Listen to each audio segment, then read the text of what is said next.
Honey, where are my socks? Honey, where are my socks? Honey, where... Daddy, would you like some sausage?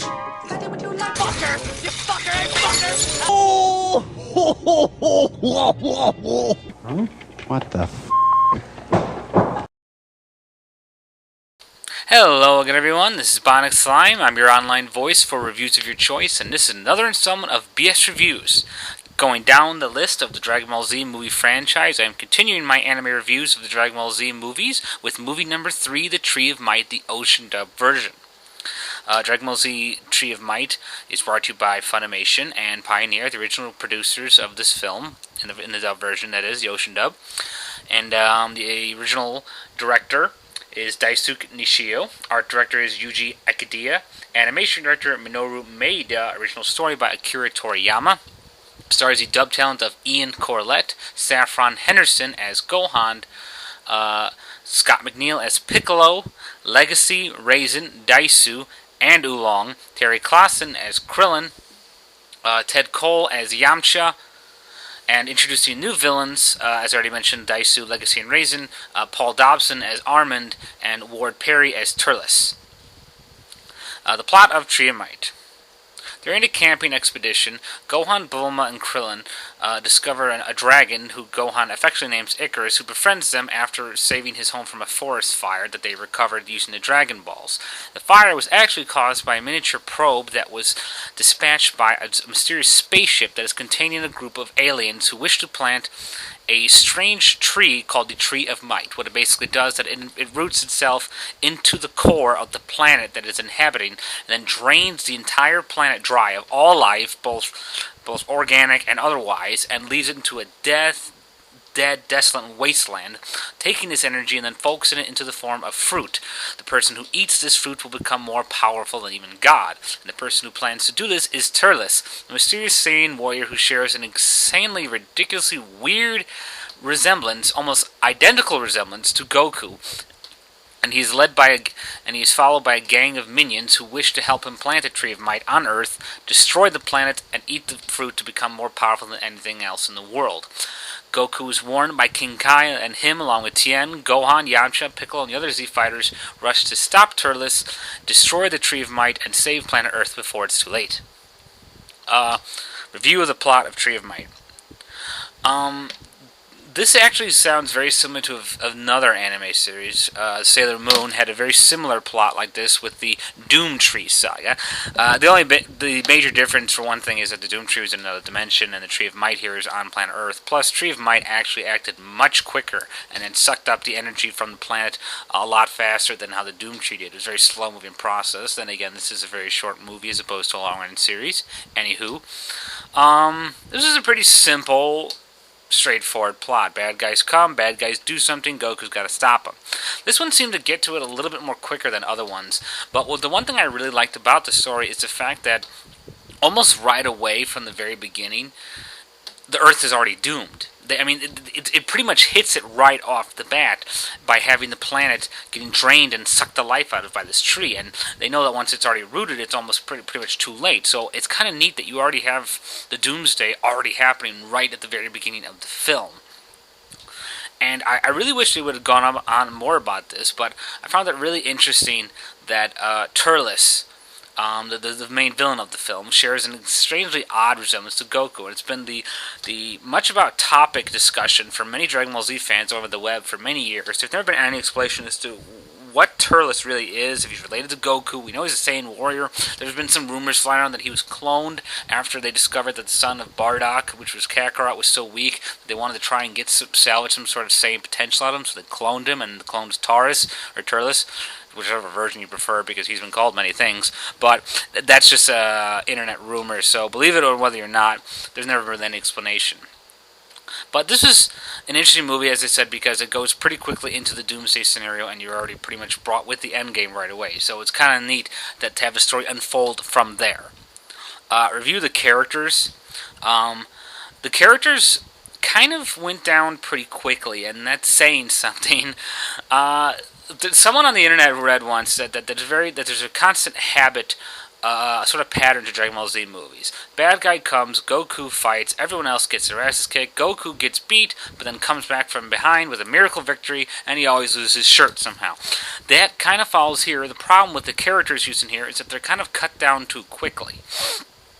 Tortoises Henchmen are quite plentiful in their variety. I mean, you got this really big dude Armin, you got this weird cyborg, well, it's called Borg because they never really gave him a name. There's this long ponytail head punk named Daisu, and these two twins named Legacy and Raisin, but they didn't really get much detail or depth to them, so it's kind of hard to judge them. Turles himself is quite an interesting villain because he's very smart in the way he speaks. He speaks very intelligently, and he speaks everything he says pretty much in one sentence.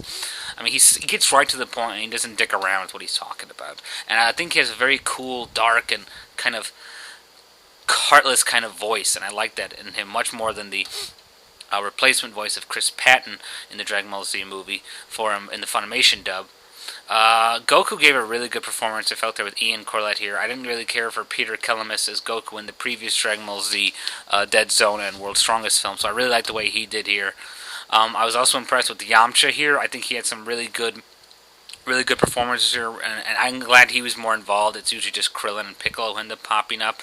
Oh, by the way, I've always favored Piccolo's voice for Scott McNeil rather than Christopher R. Sabat. Even though I prefer the Funimation voices, I always think Scott McNeil did a much better Piccolo in the long run. And so it was pretty good. A lot of evenly round use of the characters, but not a lot of depth for them. So, reviewing the animation, the music. Music is weird because there was a lot of silence in this film, and at first it kind of bothered me, but after I saw it, it kind of helped. I mean, I really think, again, it goes back to the early Doomsday scenario that they bring out to you in the very beginning of the film, and I kind of like that they put that by having some scenes where there was actually no dialogue, just chilling, music, kind of like tumbleweed thing. It kind of worked to increase the tension in the scene between the characters and the fights going on. That's another thing. Animation did a magnificent job bringing these battles to life. Goku in particular has some excellent fights with the henchmen, like 4 or 5 at once, and the animation really keeps up with them. The energy blasts look even better than ever, particularly like when Piccolo was shooting a special beam cannon at Turles, or when Tien and Chaozu were blasting their solar flares at the twins, Raisin and Legacy, these little purple Mitch guys. It was really well done. I was very impressed with how the animation came out, particularly with the big-ass tree of light, and particularly the huge light show at the end of the film. If you see it, you know what I mean. Flaws about the film.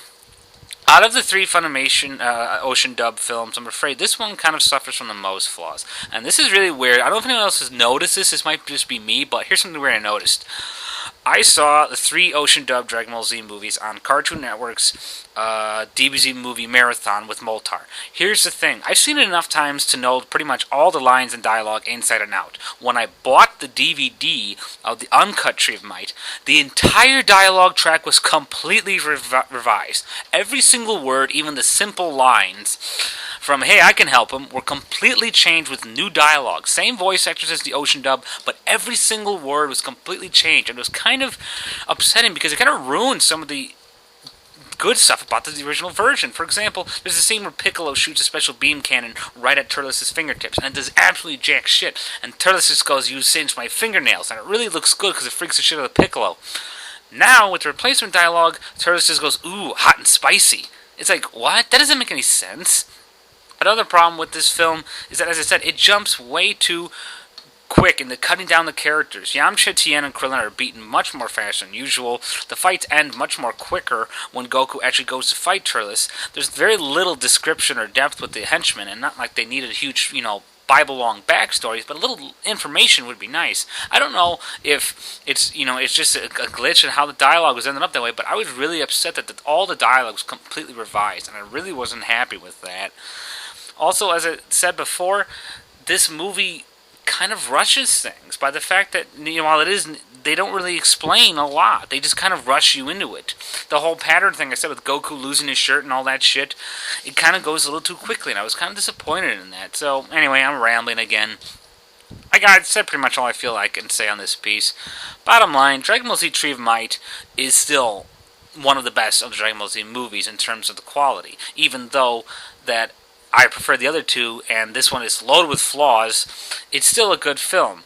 I liked the early Doomsday thing. Turles was an interesting villain, but I still felt that there was a little more needed in explanation. I don't know why they replaced the entire dub track completely. I don't know why they replaced Oolong's voice actor from Doug Parker from Scott McNeil. Again, I don't know why he was pulling so much duty. I really was upset that they changed all the good dialogue. I felt it suffered in some areas, but overall, this is still a very interesting Dragon Ball Z movie. Bottom line, I give Dragon Ball Z Movie 3, Tree of Might, 3 stars out of 5 stars. Well, that's all for now. This has been Bionic Slime for BS Reviews. Thank you all so much for listening and commenting and rating my videos, and bye for now.